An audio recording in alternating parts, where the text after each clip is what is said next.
I traveled all the way from Vancouver, Canada to say my last goodbye to Erlinda, the closest person in my life, my soulmate. And my two other brothers are here. They traveled from far cities like Calgary, Alberta, and Saskatchewan, so that they could also give their last respect to our dearest sister and my aunt, Auntie Les, Erlinda is also here. Our closest cousins, Michael, Josie, our nieces, our niece Jacqueline, and of course our niece from New Jersey, Natalie. We're all here to give our last respect and love to my sister. No words. There are no words to describe my grief. There are no words to deal with my pain. And like Rick and Ramon over here, they too share the same grief and pain. Our beloved aunt, Auntie Les, Michael and Josie, Natalie, Jacqueline, they share our grief and pain.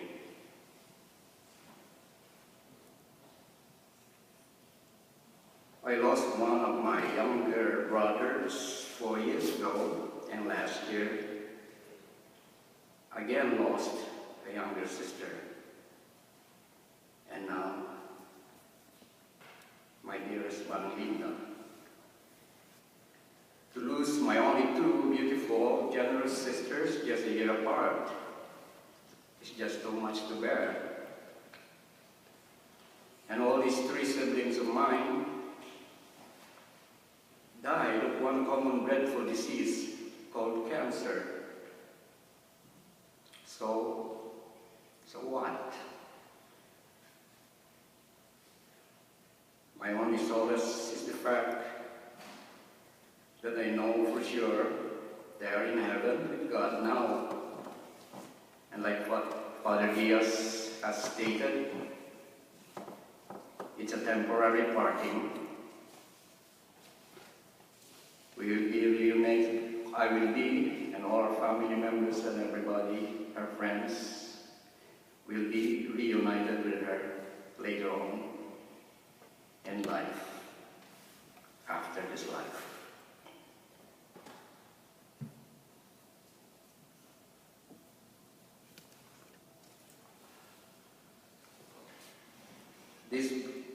My sister and my deceased brother and younger sister, throughout their life's journey, they were really close to our Lord Jesus and to the Blessed Mother, and especially Erlinda. She was uniquely and definitely the spiritual inspiration to the entire family. She lived and practiced her Catholic faith, not by words alone, but actual words of faith. Erlinda taught me the chaplet of the Divine Mercy prayer 15 years ago. That's a long time ago. And so had inspired and instilled within my soul the power of praying the chaplet and the Holy Rosary.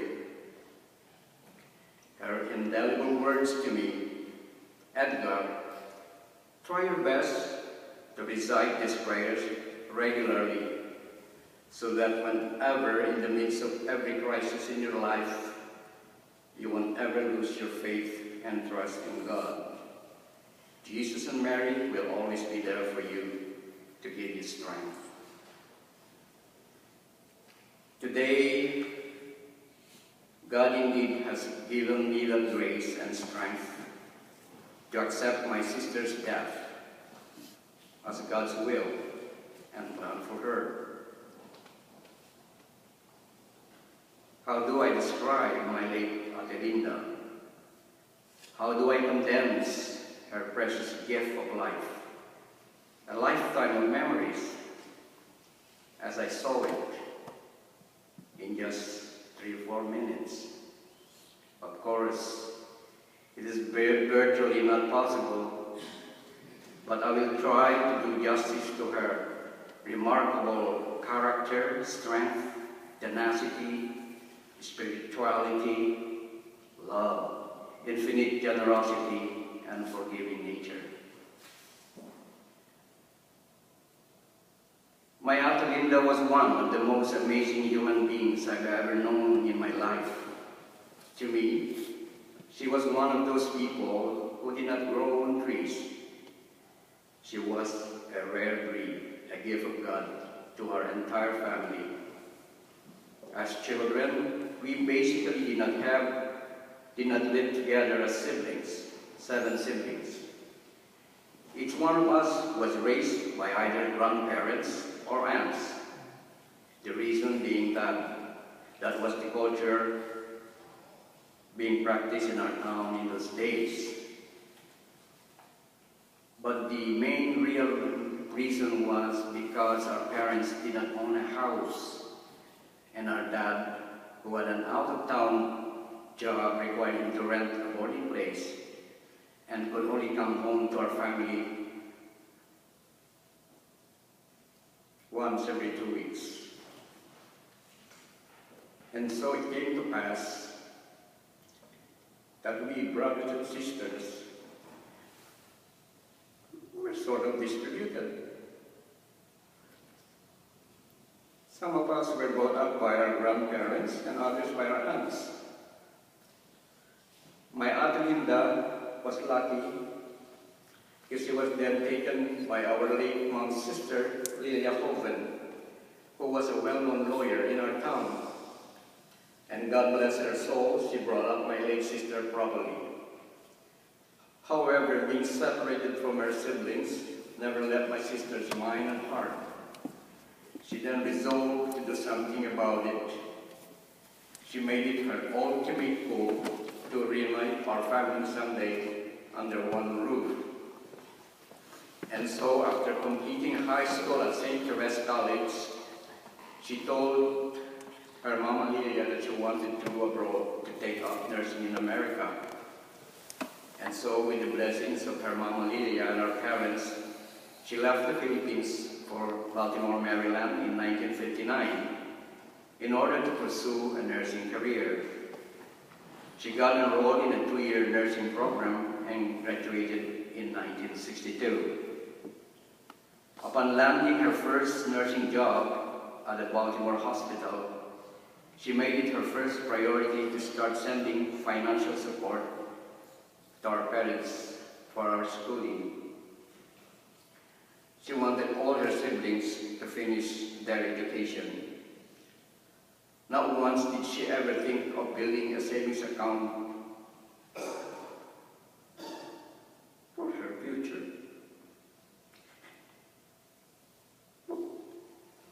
Most of her salary was sent to us home.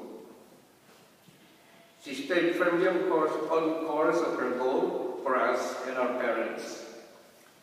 In 1965, I departed for Canada to commence training in a medical radiography course, and I graduated in 1967.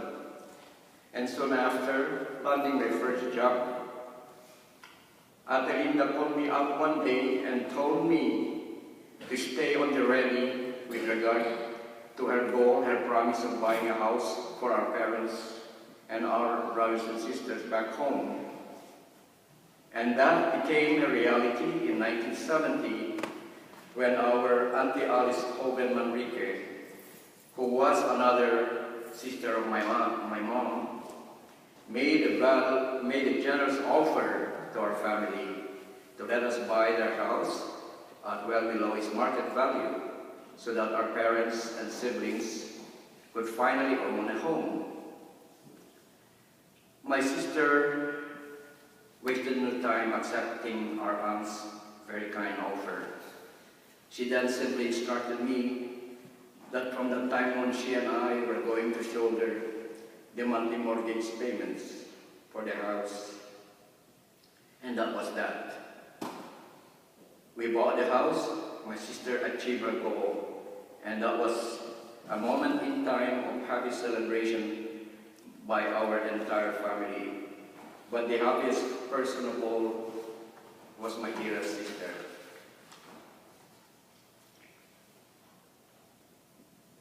But the house itself was not the culmination of my Erlinda's deep sense of love and care for the family. Things did not stop there. She continued on sending financial support to our brothers and sisters and expanded her love and generous heart to their children and grandchildren for a period of 42 long years. 42 long years until her death last week. Amazing. She gave, and she gave, and she gave much more. And she loved, and she loved, and she loved unconditionally. She was a true epitome of love. Erlinda moved from Baltimore to New York in 1971 and worked at St. Sinai Hospital in New York. She loved New York, and her love for the city became more so when she met and fell in love with the man of her dreams, who was to become her future husband. Emmanuel Pizana, nicknamed Manny, my brother-in-law, was totally my sister's ideal man. Good-looking, very intelligent, a professional, highly educated, spiritual, calm disposition, talented, faithful, and uxoriously devoted to her.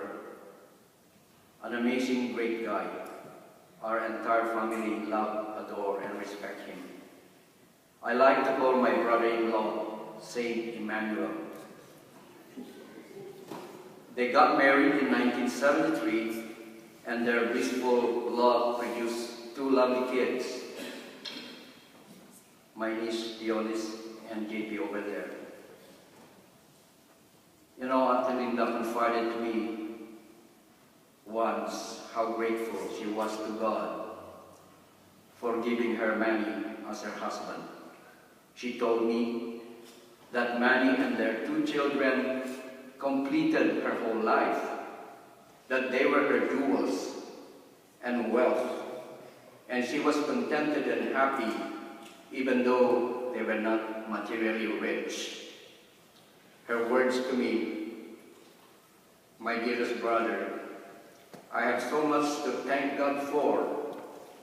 He has been so loving and generous to me all these years in giving me my beautiful family and for allowing me to be of service to them and to you, my brothers and sisters as well, and to our parents, and to my Mama Lilia, and to those who are less fortunate than me. My sister Erlinda was diagnosed with stage 1 cancer 4 years ago. She phoned in for me about it, and with her casual candor and persona, she spoke her message casually to me. She simply told me, "Don't worry, Edgar. I have very good doctors, and I trust them. I will beat this thing at him." My sister was truly the strongest and toughest and bravest member of our family. When our brother Mulito was dying,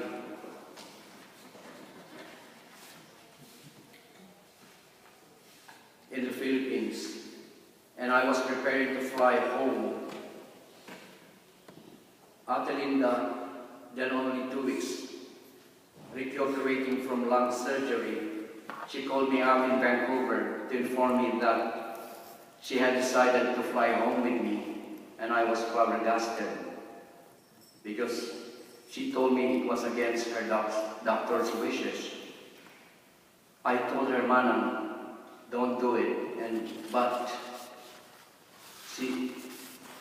I insisted, in fact, that it would be a very long, hard flight for her to travel from New York to Vancouver and then to the Philippines. But with Manang, there was no arguing. She had her way.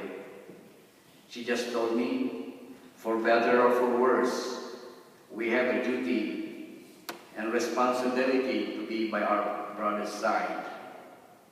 So frail and weak that she was, she had her way.